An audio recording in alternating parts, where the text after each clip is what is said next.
El Departamento de Kinesiología de la Universidad de Chile presenta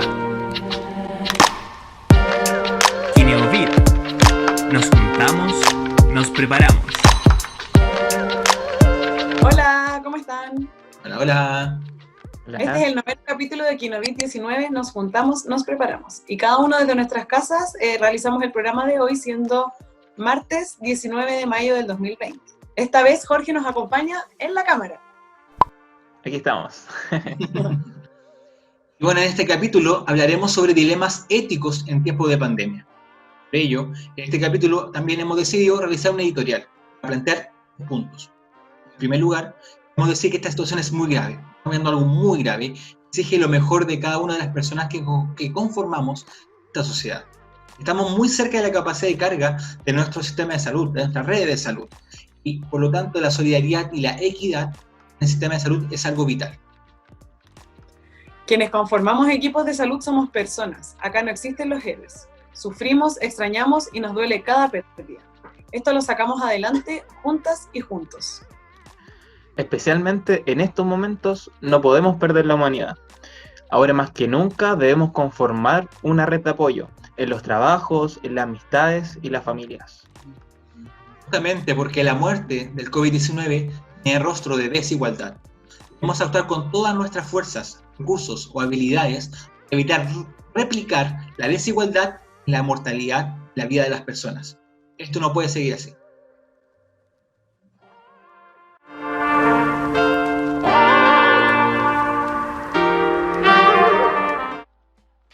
Bueno, entonces seguimos con el programa. Estamos ahora con Verónica Aliaga. Hola Vero, ¿cómo estás?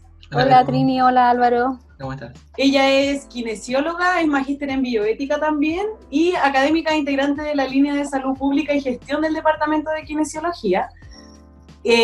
Principalmente la invitamos hoy día por el tema más bioético, pero queríamos antes de partir la conversación destacar que hace poco ella ascendió a ser profesora asociada del departamento y es la primera mujer en serlo, así que estamos muy felices. Felicitaciones, Vero, para ti. Gracias, Trini. Es un gran logro, sobre todo siendo la primera mujer, así que lo queríamos destacar al tiro, de una. Muchas gracias y que vengan muchas más. Así es, muy bien.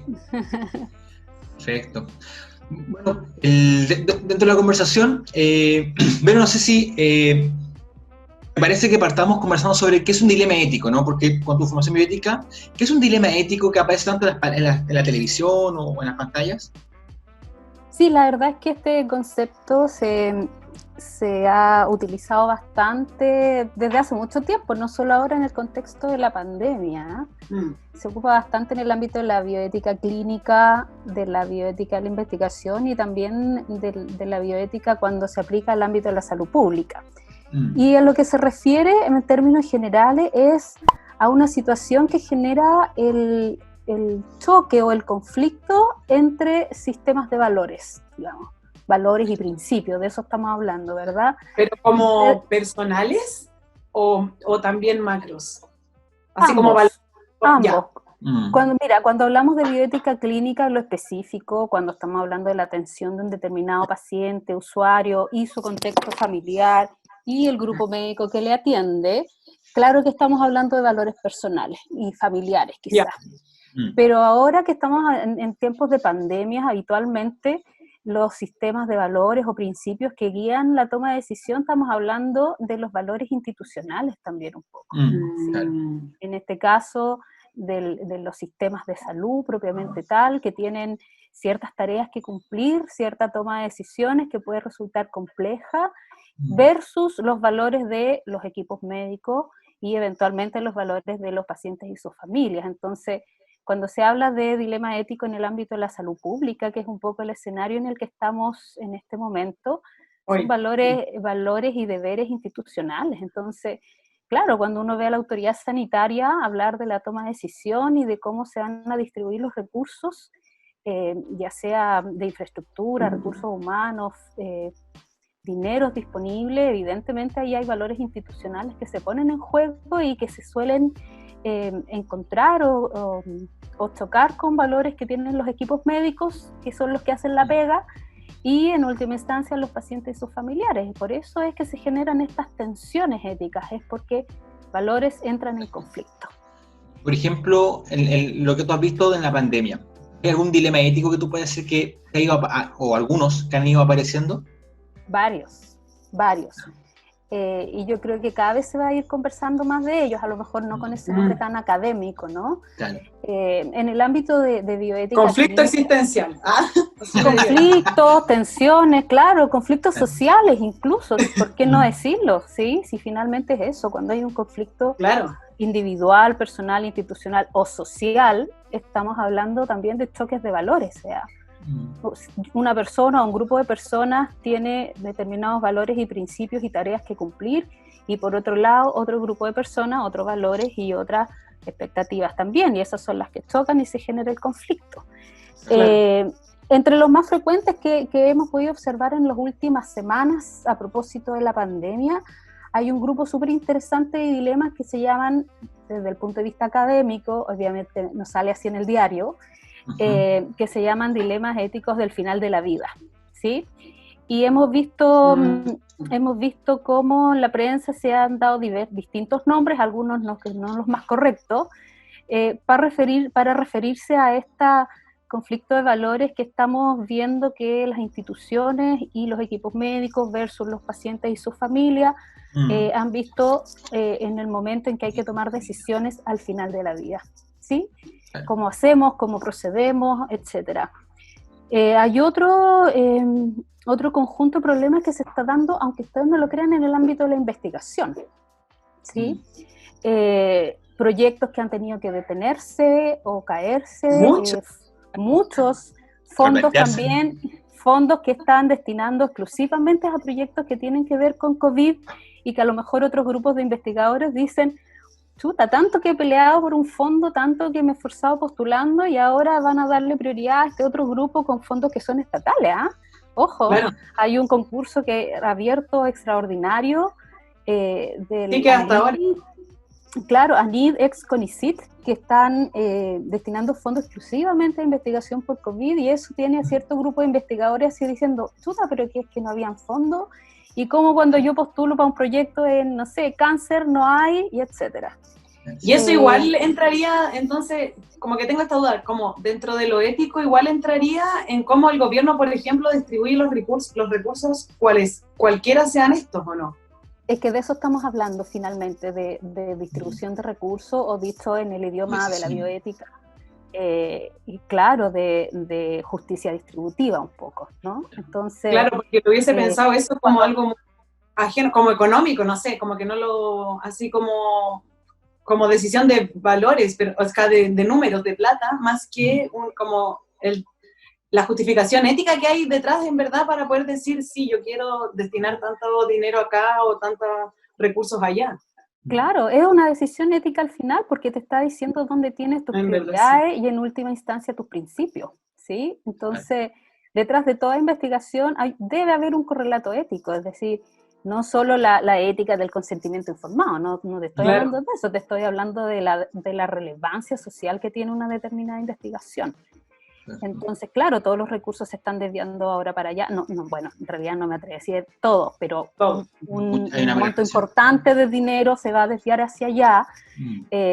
Y claro, un grupo de investigadores que no investigan estos temas y que se han visto relegados o postergados en términos de distribución de recursos, podrían llegar a definir con o sin razón que esto es injusto o inequitativo, o como quieras llamarlo. Entonces, por ahí también ha habido algo de debate. Y lo otro es que en el ámbito de la asistencial propiamente tal, en telerehabilitación y teleinvestigación, porque varias investigaciones se están haciendo online. Entonces eso también significa, ¿cómo lo hacemos con el resguardo de la confidencialidad? ¿Cómo lo hacemos con el resguardo del anonimato? Las plataformas no siempre son tan seguras, y el tema del consentimiento informado. En estas realidades virtuales que se podría complicar o desvirtuar incluso. Oye, yo sé que espera, pero es que hay varios temas, ¿no? Hacemos estos tres grandes temas. ¿Les parece que vamos profundizando como uno por uno? Que creo que ya nos ha visto un abanico así maravilloso. Te juro que iba a proponer lo mismo. Bueno, así estamos Ya, pues, conectados. ordenémonos. Yo creo Díganme que ustedes. el primero que comentaste, Vero, fue el de cuidados de fin de vida. Y me parece que ese va a ser, o sea, ya es tema y lo va a seguir siendo por mucho tiempo. Entonces, podríamos partir por ese y después tomamos los otros dos que están súper también importantes, relevantes. Sí, mira, estos temas de fin de vida, que así se llaman en el ámbito académico, aquellos que tuvieron clase de bioética en algún momento se acordarán. Evidentemente la prensa no los llama así, los llama de otras maneras. Empezó a sonar un poco cuando ocurrieron los primeros fallecimientos a causa de COVID, no sé si ustedes se acuerdan, y que Sí. la autoridad sanitaria aludió a un manejo compasivo, usó ese concepto, ¿sí? Y ahí ya se produjo algún movimiento, algún ruido por allí diciendo qué significa esto de manejo compasivo. Significa que porque son adultos mayores no se les dio la atención.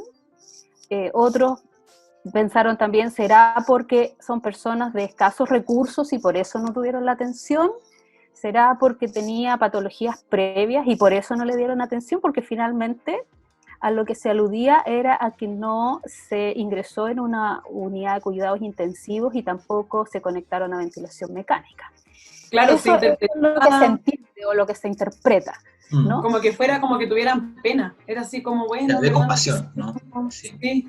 Claro, y otros lo entendieron como de compasión, así como dejémoslo morir por compasión, por decirlo de alguna Por manera. favor. Como la palabra. Por favor. Claro, ninguna de esas interpretaciones que se le dio en la prensa o en las redes sociales de pronto es la más correcta, es lo que ahí se aludía, pero después de hacer un análisis semántico de lo que se dijo, es que se estaba refiriendo a la famosa limitación de esfuerzo terapéutico y que actualmente se llama limitación de las medidas de soporte vital, ¿sí? Y que son conceptos que existen hace muchísimo tiempo y que las personas que trabajan en unidades de cuidado intensivo las manejan bastante bien. Pero el grueso de la población, o incluso de los profesionales de la salud, no la conoce tanto. Estos son procesos de toma de decisión que están súper regulados, que tienen un correlato legal, ¿sí? En nuestro país hay un marco legal que define qué cosas se pueden y no se pueden hacer al final de la vida. Partamos por eso, o sea, nosotros somos un país... Por ejemplo, que no eutanasia, o no. no eutanasia, claro, eso está súper regulado en la ley 20.584, la conocida como Ley de Derechos y Deberes de los Pacientes, y algunos otros en la Constitución también, en la cual Constitución hay algún párrafo que alude a eso. Ya. Entonces partamos de la base de que hay un marco legal en nuestro país. Claro. Existente, serio, formal, con todo lo que eso significa. Nosotros no estamos aquí creando algo o dependiendo del estado de ánimo del equipo médico ese día o del estado de ánimo del ministro o de los recursos disponibles. Aquí hay un marco legal que existe. Eso quiero dejar súper claro en primer lugar. En segundo lugar, es un concepto del ámbito de la bioética que se conoce hace bastante tiempo y que está súper bien conceptualizado. Desde el punto de vista del concepto teórico no hay mucha confusión ahí, ¿sí? Y en este caso en particular alude a la limitación de medidas de soporte vital, alude a la decisión a priori, ¿sí?, de no ingresar en UCI o no colectar a medidas extraordinarias, entiéndase ventilación mecánica, drogas vasoactivas, y otro par de intervenciones muy bien descritas, ¿sí? No es todas las intervenciones, son 3 o 4 que están puntualizadas en el marco de conceptos. Entonces... Sobre estos conceptos, tal vez, ¿hiciste una pieza gráfica sobre esta definición conceptual, no? ¿Hiciste algo que se llama En 5 Pasos? Lo publicamos por redes sociales. Sí, hicimos algo hace 2 o 3 semanas como para aclarar el concepto, no para entrar en este análisis que estamos haciendo ahora, sino que decir... Claro. Cuando la autoridad sanitaria dijo manejo compasivo, en realidad se estaba refiriendo a esto, ¿sí? ¿Y según ese concepto, el manejo compasivo, así se dice? No se dice manejo compasivo, se dice limitación... No, eso no se usa. Yo creo que ahí fue un error conceptual. No lo diga. Sí, usted no lo diga. Yo creo que fue un error conceptual de la autoridad sanitaria. Y si ustedes se fijan en siguientes declaraciones, ya dejó de usar el concepto del ministro para decir limitación de esfuerzo terapéutico o proporcionalidad del esfuerzo terapéutico. Manejo proporcional del esfuerzo terapéutico, que es lo que es correcto decir, ¿no? Perfecto. Bueno, como digo, esta decisión, por definición, la toma el equipo médico, ¿sí? En conjunto con el paciente y o su familia, si es que el paciente no está en condiciones. Se facilita la tarea si es que las personas han hecho lo que se llama un testamento vital o directrices previas. En rigor, se ha manifestado previamente si en determinada situación quiere o no ser conectado, ¿sí? Por ejemplo, ser intubado o algo así. Claro, en nuestro país no es una práctica habitual esto, es más como de países europeos. Nosotros en general la muerte sigue siendo un tema tabú al que las familias no les gusta mucho conversar, ¿sí? Yo creo que muy pocos se han sentado un día domingo a almorzar y decir, hablemos qué va a pasar si es que el papá, la mamá, el hijo... Yo tuve esa conversación. Accidente y queda con muerte cerebral. ¿Va a donar su órgano? ¿No los va a donar? ¿Lo conectamos? ¿No lo conectamos? Etcétera. Por lo tanto, muchas veces la discusión se hace con la familia más que con el paciente propiamente tal. Y claro, los equipos se atreven a tener esta conversación cuando ya los parámetros clínicos son bastante desventajosos, digamos. Claro, cuando el pronóstico no es bueno, la posibilidad, con lo que te decía, la posibilidad de mejoría es prácticamente inexistente, y ahí el equipo médico dice, mira, tenemos este escenario, nosotros recomendamos esto, y la familia tiene que estar de acuerdo en general. Entonces, cuando el ministro dice el manejo compasivo y por ahí salen, porque eran pobres, porque eran viejos, porque eran esto, eso no es así. La verdad es que son decisiones difíciles que nadie se la toma a la ligera. Yo creo, a mí no me gustaría estar en los zapatos de un equipo médico que tiene que tomar esa decisión o de una familia que tiene que tomar esa decisión, a no ser que sea una familia que haya tenido esta conversación antes y tenga las cosas claras. Entonces, cuando se dice porque eran pobres, a mí me pasan cosas, fíjate, porque yo digo, es súper chocante. Es súper chocante, y en nuestro país, felizmente, creo yo, confío en que es así, no ocurren decisiones de esa naturaleza, digamos. A este no lo conectamos porque es pobre, o porque es viejo, o porque es hombre, o porque es mujer. A veces pasa, o me ha tocado a mí escuchar, como en personas en situación de calle, que es cuando la persona está muy mal, y en verdad no tienen a quién preguntarle, porque él no va a poder responder, como que la decisión la toma netamente el equipo médico. Claro, eso sí. Y de hecho, eso quería preguntarte igual, Vero, porque estoy pensando como mucha como información que llegó de lo que había pasado un poco en Europa y que quizás nos vamos a enfrentar en el futuro, como definir quién o no es candidato a priori, como por ejemplo, ventilación mecánica o a ingresar al hospital, o no, usted mejor quédese en su casa porque en verdad no tenemos cómo recibirlo, como... ¿Eso está fuera del manejo proporcional, o no? ¿Es otro tema? Mira, bueno, claro, ya hablamos de lo que es limitación de esfuerzo terapéutico o limitación de las medidas de soporte vital. Yo creo que eso está en términos conceptuales más o menos claro. Lo que yo también lo que intentamos transmitir en esos los 5 pasos a los que alude Álvaro fue que quedara claro ese concepto, y además que quedara claro que en la teoría, cuando uno estudia, cuando lee algo, qué sé yo, cuando eres estudiante pregrado y tenés la clase, uno dice, ya la tengo súper clara. Pero la cancha es otro tema, digamos. Sí. Médicos, enfermeras, kinesiólogos, todos los que componen los equipos de cuidados intensivos sabrán que cada paciente es un universo, con cada paciente se genera un vínculo, y su familia se generan vínculos afectivos, y esta decisión no es fácil para nadie. Entonces ahí entras distinto, los parámetros clínicos a veces hay claridad, sin embargo, a nadie le gusta tomar la decisión de limitar, ¿sí? Bueno, pero una vez tomada la decisión, estamos hablando de que estas decisiones se pueden tomar en contextos normales de ocupación de camas críticas, ¿sí? Claro. ¿No es cierto? Nos podemos dar y a veces espacio, también, o no críticas, lo que dices tú. Llegar al crítico. Alcanzan a llegar y tomamos antes la decisión de no ingresar a críticos, ¿de acuerdo? Claro. Pero de todo esto estamos hablando en condiciones teóricas y normales desde el punto de vista asistencial.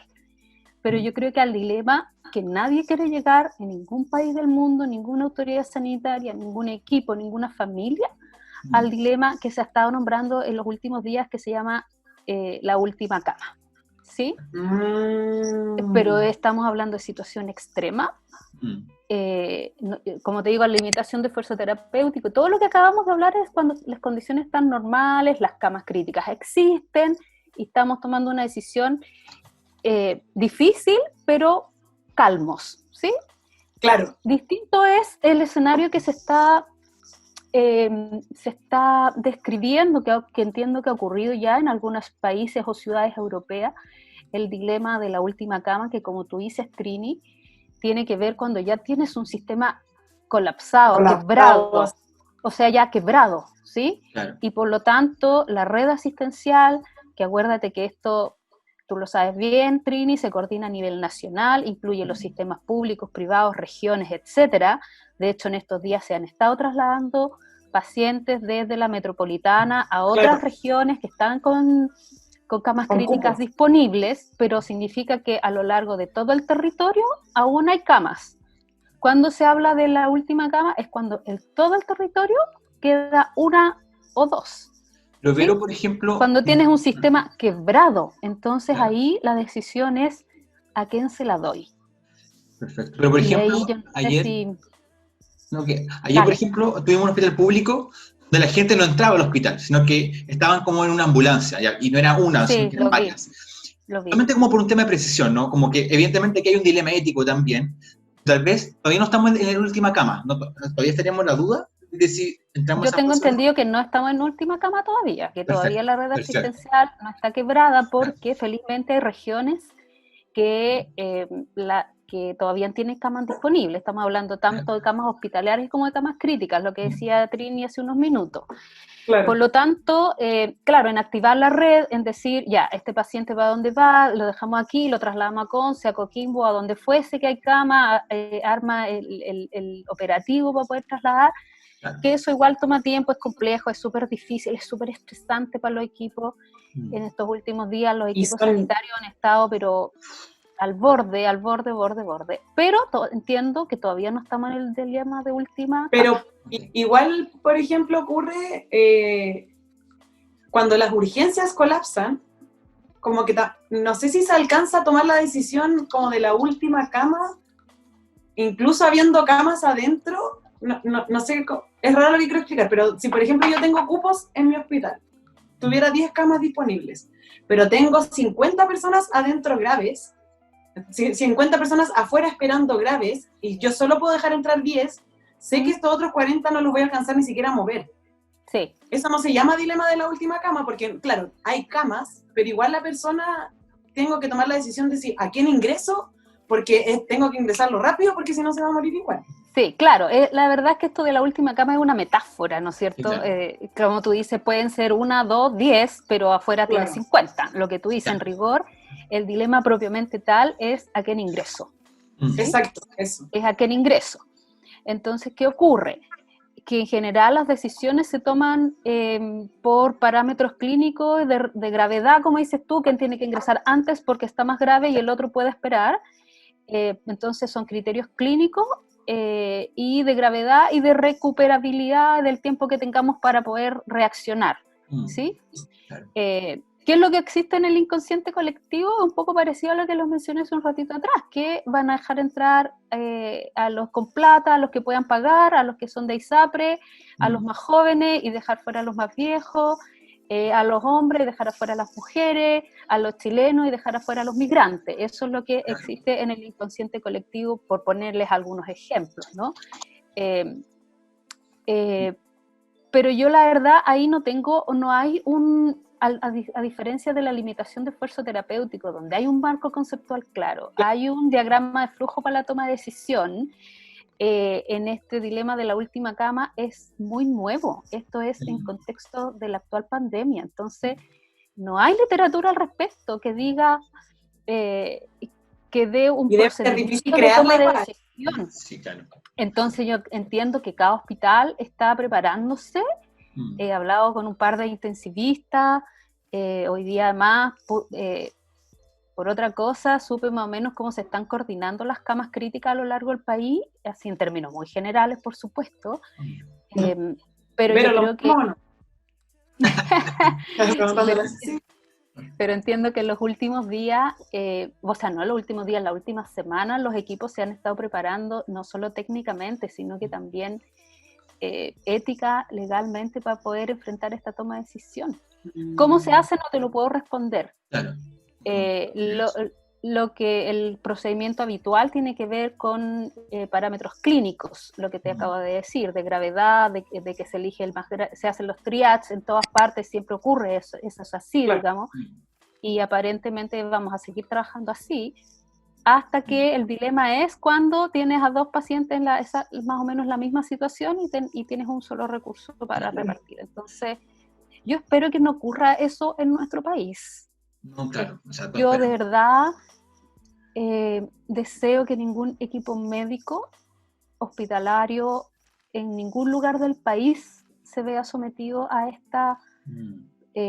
esta posibilidad, porque yo creo que eso te debe quebrar profesionalmente, emocionalmente, no sé, yo creo que es una decisión, es una Es situación súper tan difícil. extrema que es impensada, es terrorífica. Por eso todos estos llamados que hemos estado haciendo, el trabajo de ustedes también es importante en ese sentido, a quedarse en casa, a cuidarse, si finalmente lo que estamos tratando de hacer con todas estas cuarentenas y aislamiento social es que los sistemas no colapsen para que ningún equipo médico en Chile tenga que verse sometido a esta situación. Duda. Y por ejemplo, en la kinesiología, ¿hay algún tema más específico? Porque si bien lo que tú planteas son discusiones transversales para todo el equipo de salud, Sí. en kinesiología, ¿habrá un dilema ético que podamos también profundizar? Claro, los que hemos nombrado... Rehabilitación, ¿no? Sí, son los que hemos nombrado, claro, son transversales, como dices tú, que afecta a todo el equipo, a todos los integrantes del equipo de intensivos o de urgencia a los que les corresponde la toma de decisión. Ahí nosotros no somos tan protagonistas de esta toma de decisión. Participamos en algunas ocasiones, pero no somos los protagonistas.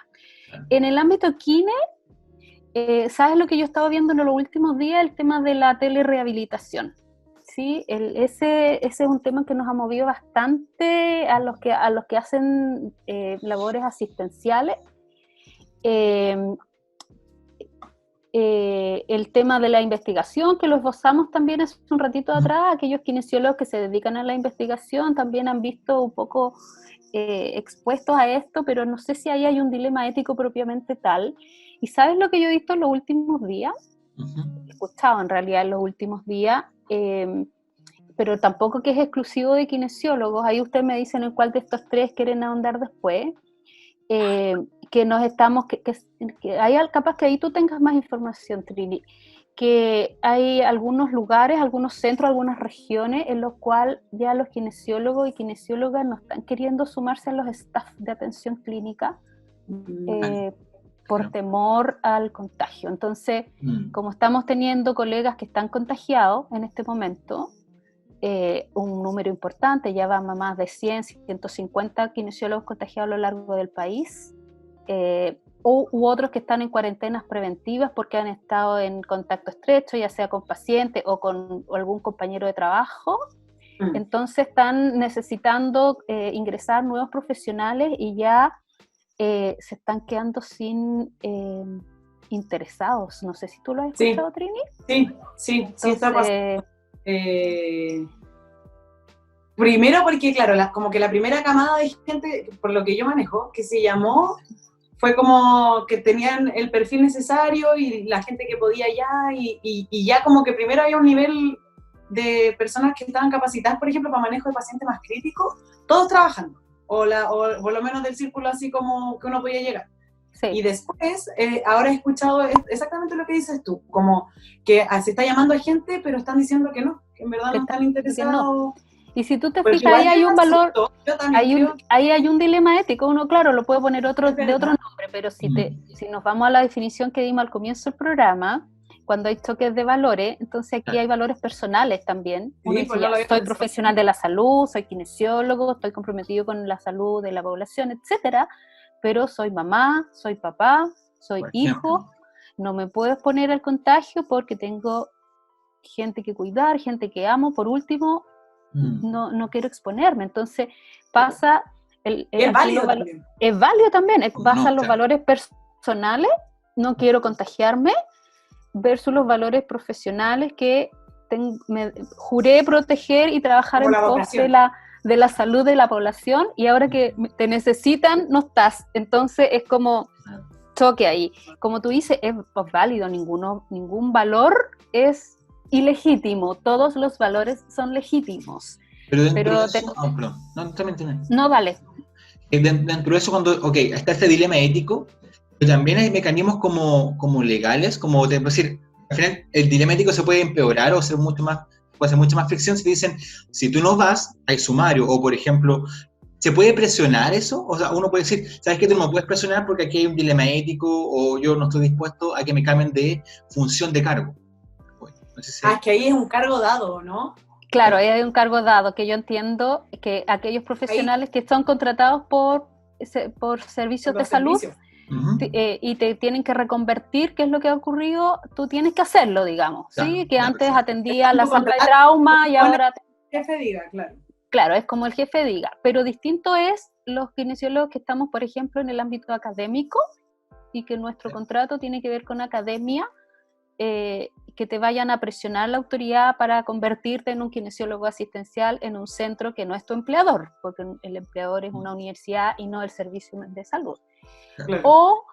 O los kinesiólogos que están sin trabajo y que legítimamente pueden decir, yo aquí paso, yo no voy a trabajar en esto. Entonces, frente a esto de la presión que dices tú, Álvaro, que si la autoridad tiene alguna potestad para presionarte u obligarte a quienes no son funcionarios de servicios de salud, yo no sé si los estados de catástrofe o de excepción, desconozco ahí el marco legal completo, digamos, pueden tener esa atribución en un estado de excepción como el que estamos viviendo, en el sentido como de reclutar a los profesionales de salud de manera obligatoria. Como casi que el servicio militar, vayan y no puede faltar.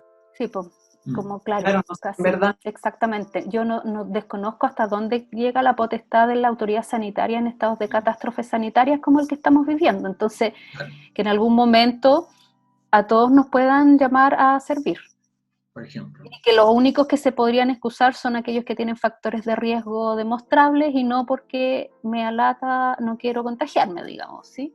Entonces, yo ahí desconozco hasta dónde llegan las atribuciones que la autoridad tiene, la autoridad sanitaria en este caso, en los estados de catástrofe o de excepción como el que estamos viviendo, que la normativa cambia, la normativa legal cambia. En un estado normal nadie podría obligar a nadie, pero acá claro que sí podría obligarla. Entonces, eso, acuérdate que la superintendencia también tiene todos nuestros datos, entonces... Sí, los 30.000 kinesiólogos, ¿dónde están? Claro. Pero al menos me quedo mucho con lo que tú planteas, ¿no? Que al menos como para redondear eso, sin duda no es una decisión fácil y que no es como que yo pueda estar a libre disposición de decir, no, pues tú tienes que cumplirlo sí o sí, ¿no? Porque al menos va a haber este dilema ético y al menos va a haber una fricción en el equipo. Hay que considerar eso, hay que gestionar eso. Claro. Y en el caso extremo yo creo que se llega después a la licencia como por estrés también, porque al final reventar al profesional de la salud tampoco es la salida. No, claro. Claro. Por eso también como toda la parte de salud mental en este tiempo ha sido súper importante y que también hay que tomar medidas frente a eso. Sin duda. Pero el otro tema que había mencionado también era de telerehabilitación como dilema ético, eso quería preguntarte al final, ¿cómo lo ves? Bueno, más allá de lo técnico, que todos sabemos que tiene todo un correlato técnico y tecnológico, en el ámbito de la telerehabilitación se han levantado varios dilemas o dificultades, ¿no? Uno es que tiene que ver con el acceso. Por ahí yo el otro día escuchaba, a propósito también de otro tema en el ámbito de telerehabilitación, es es que no toda la población tiene acceso a la telerehabilitación, así como cuando hablamos de la atención normal presencial, el sistema de salud hace todo, despliega todo su esfuerzo y sus recursos para que la mayor cantidad de población tenga acceso, ¿verdad? Claro. Pero en telerehabilitación es distinto, porque es lo mismo cuando hablamos de las clases virtuales, ¿no? Claro. Que también se ha producido ese Otro tema. dilema, claro, también se ha producido ese dilema de la accesibilidad a las tecnologías que te permitan un adecuado teleestudio. Lo mismo ocurre en el ámbito de la rehabilitación. Entonces, no todos los usuarios o pacientes cuentan con la tecnología o los recursos o el conocimiento tecnológico para poder acceder a servicios de telerehabilitación. Entonces, claro, la telerehabilitación, con todo el esfuerzo que están haciendo los colegas kinesiólogos y todos los profesionales en salud que están haciendo atención remota, en realidad se topa con este dilema también que tiene que ver con el acceso. Y que eso es un dilema también, porque el acceso a las atenciones de salud siempre ha sido un dilema, ¿sí? Más aún ahora que tienes que tener tecnología y conocimiento ad hoc para poder tener acceso, entonces se complejiza el tema del acceso. Por ejemplo, en un seminario que hicimos, o sea, del programa especial, una comunidad sorda nos habló del uso de la lengua de señas en la telerehabilitación. Ahí la pregunta sería, ¿también es un dilema ético? ¿La inclusividad es un dilema ético incorporar lengua de señas en la telerehabilitación, la docencia como a distancia? Yo creo que el dilema ético no está en la clave es la palabra acceso igualitario o acceso equitativo, ¿sí? Si usamos la palabra acceso equitativo, ya sea a la educación, a la salud, a lo que sea, pero ya que estamos hablando de telerehabilitación, tiene que ver el acceso equitativo a la atención de salud. Acuérdate que la palabra equidad nos habla de dar a cada persona lo que necesite para acceder, y si tú me estás hablando de inclusión, si esa persona necesita un intérprete de lengua de señas o necesita que hayan letritas abajo para que lo pueda entender o lo que fuese, tiene que ver con una acción positiva que tienes que hacer para lograr la equidad en el acceso, si de eso es lo que estamos hablando finalmente, ¿sí? Y lo otro que se ha debatido mucho en telerehabilitación y en teleinvestigación es esto del resguardo de la confidencialidad de las personas, ¿sí?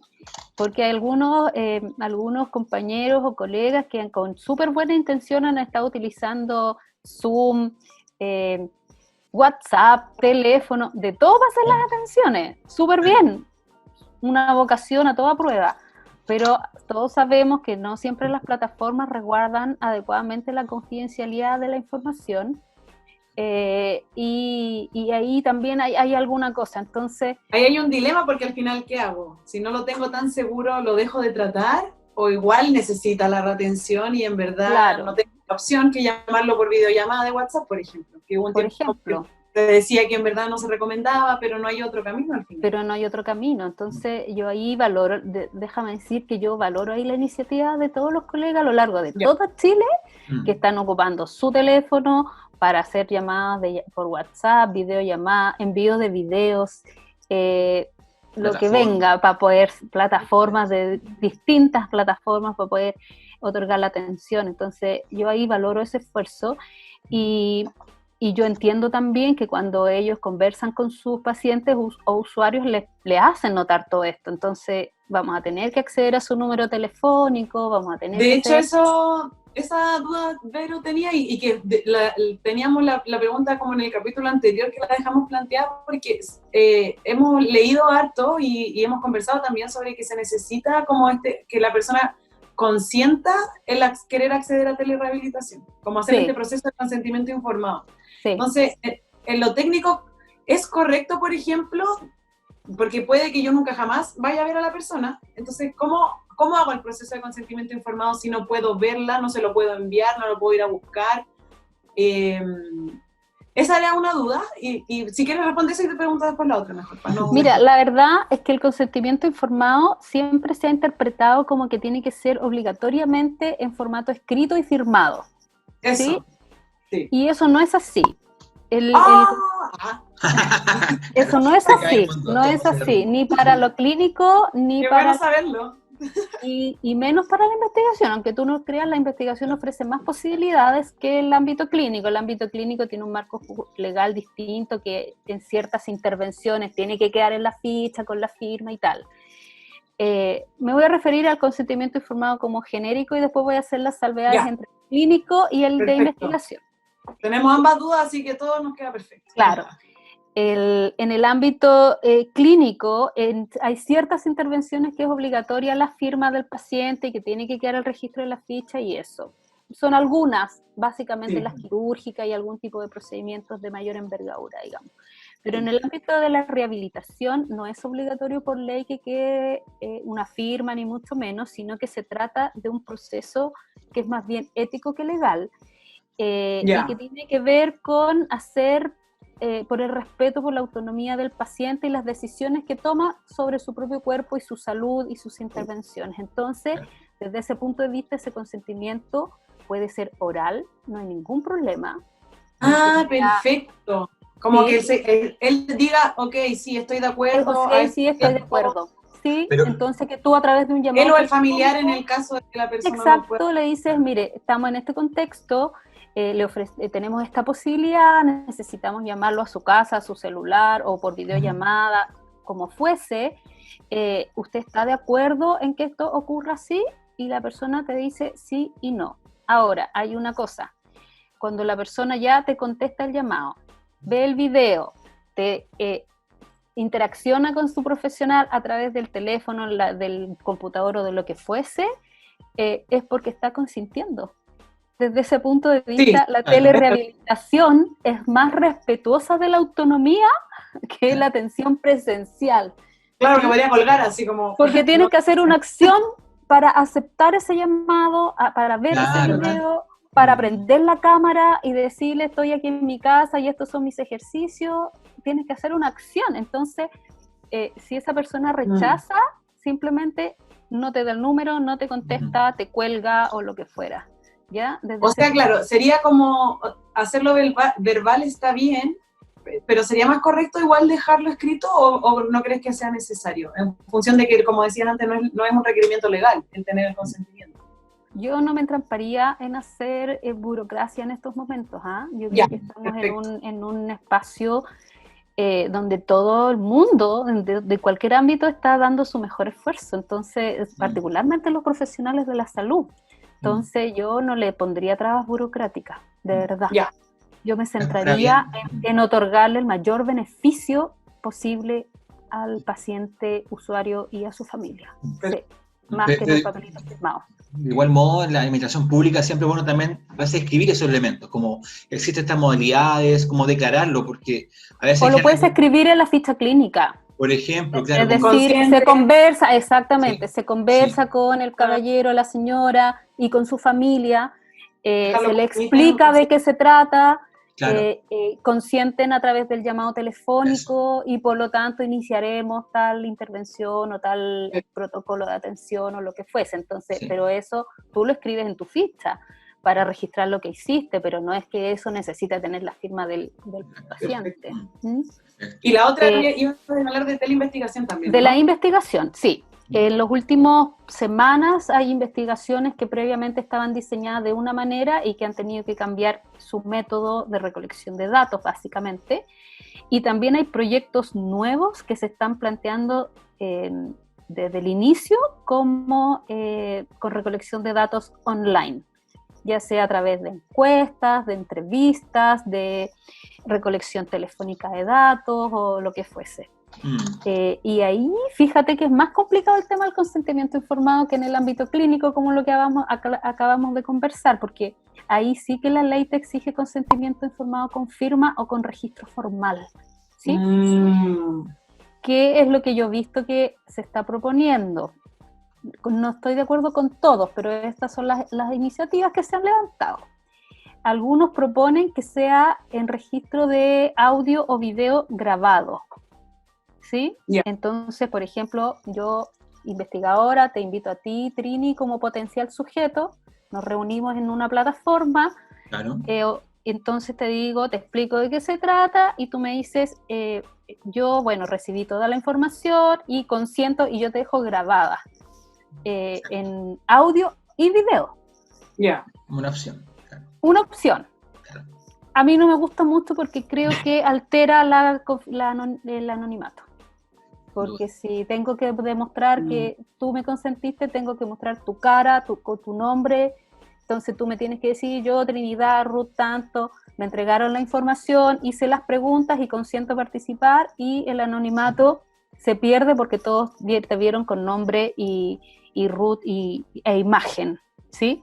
Hay otros que dicen que deberían grabarse en archivos de audio solamente, que la persona debe decir lo mismo, pero a través ya sea de un archivo de audio que te manda a tu celular o a tu correo electrónico, a donde sea, y tú guardas solo el archivo de audio. En vez de la firma, alguien graba. Esa me parece una mejor opción porque no está tu imagen ahí, nadie puede identificarte. Acuérdate que todo esto se trata de que finalmente no se te identifique, nadie sepa que fuiste tú. El dato que está ahí no tenés como que... Claro. ¿Cuál es la desventaja? En que esa persona que dice soy Trinidad y consiento participar puede ser tú o no puede ser tú. Entonces también queda una desventaja. Claro. Y la otra que existe es que en la encuesta, como cuando uno hace un Google Forms o lo que fuera, entregas el consentimiento informado online, la persona lo lee y después le ponen opciones. Entonces dice, recibí toda la información de manera clara y adecuada. Si no, clic. Tuve la posibilidad de hacer todas las preguntas y me fueron respondidas. Si no, clic hace la persona. Que uno espera que diga sí. En ese contexto, consiento participar. Clic. Con sí, no. Si tú me preguntas a mí, creo que es la forma más adecuada. Vale, bueno. Y de ahí, cuando ya la persona contestó sí y solo sí ha contestado afirmativamente a cada una de esas preguntas, se le despliega el cuestionario. Lo que sea que se quiera investigar. Con lo que sea que se quiera investigar.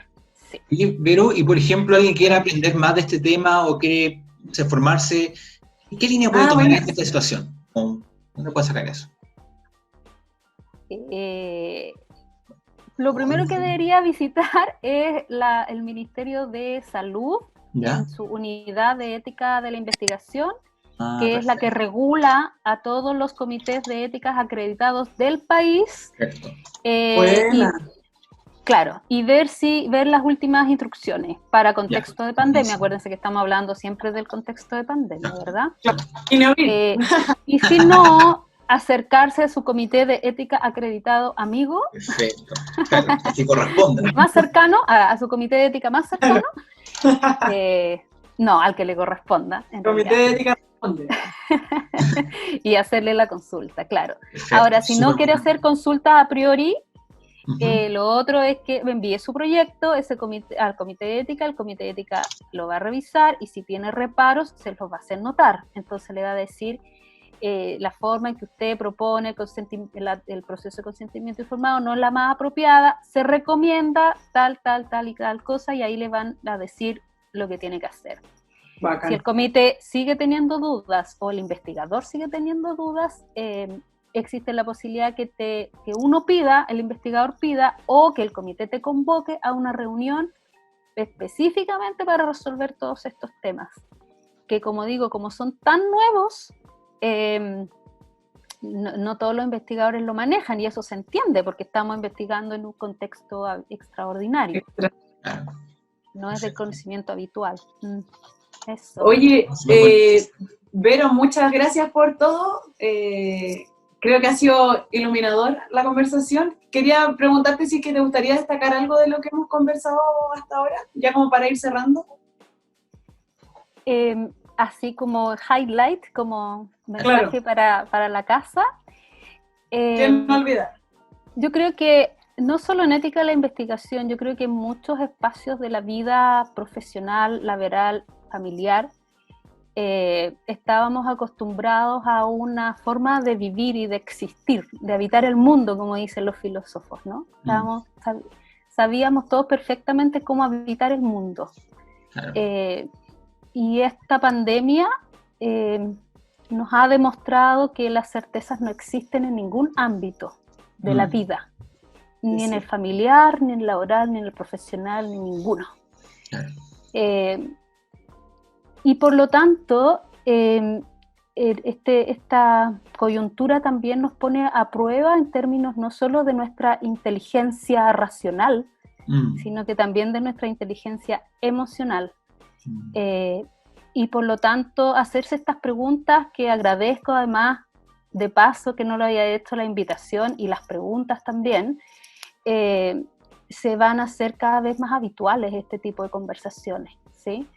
Porque estamos enfrentando nuevos espacios, por lo que acabamos de conversar, nuevos dilemas, nuevos espacios, nuevas formas de tomar decisiones, nuevas formas de hacer las cosas, que nos han puesto en un espacio tan vulnerable, tan cambiante, ¿verdad? Tan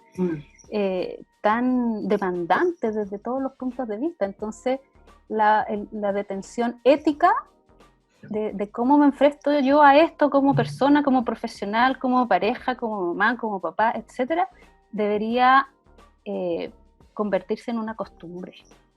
Y no quedarnos en la técnica, sino que darle este giro, este paso que estamos dando hoy día un poco más allá, a darle las respuestas, digamos, y a no pedirle al sistema más de lo que puede dar, como dice la canción,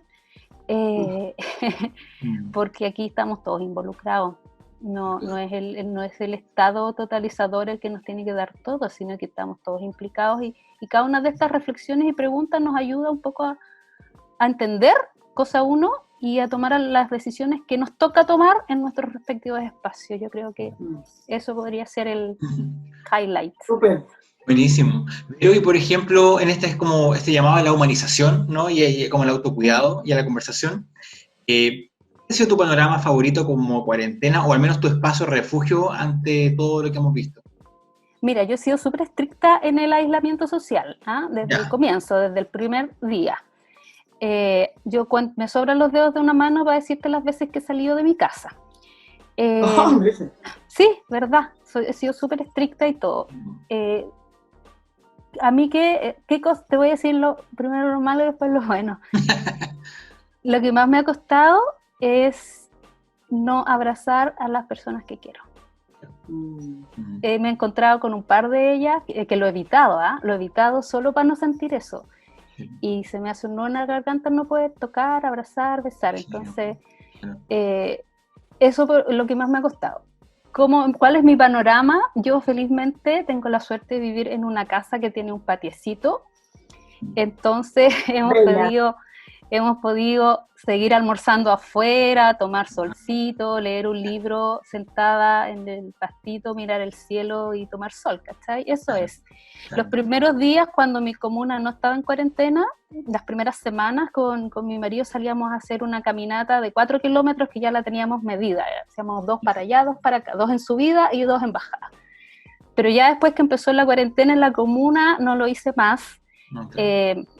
Y como te digo, la forma de distracción que tenemos es desayunar, almorzar, cenar afuera, en la terraza, y leer al solcito en la tarde, en estos días que he hecho sol.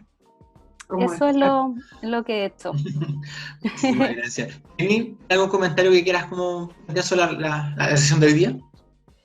Sí, o sea, en verdad solo me gustaría reforzar lo que estaba comentando la Vero recién, como me hizo mucho sentido la invitación que ella hacía al final a cuestionarse, como las decisiones, porque como fuimos conversando en el capítulo incluso, todas las decisiones tienen un componente ético, no hay decisiones o acciones que uno diga así como automáticas.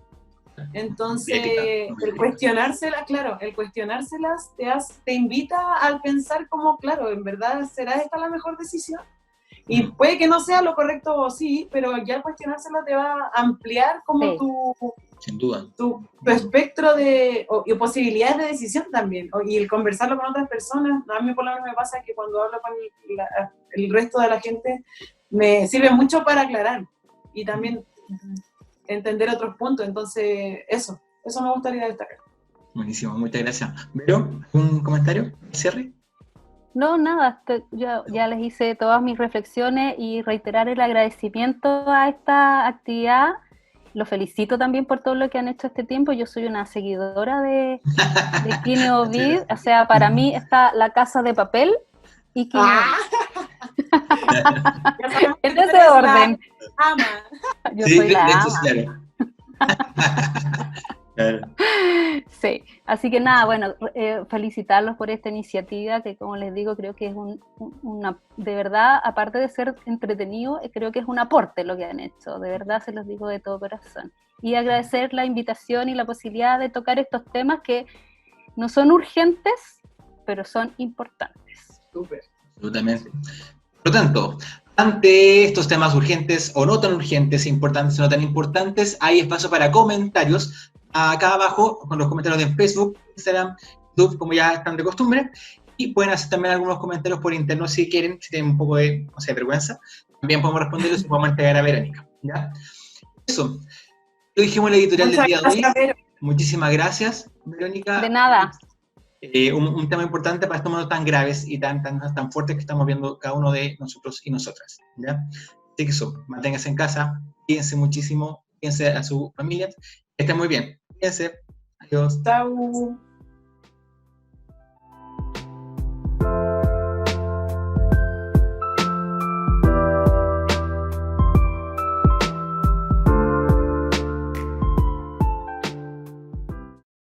Oye, Álvaro, como que, no sé, ¿Falta algo? Porque falta alguien del sistema de salud, algo, ¿no? Oye, sí, por la APS. La APS nos falta.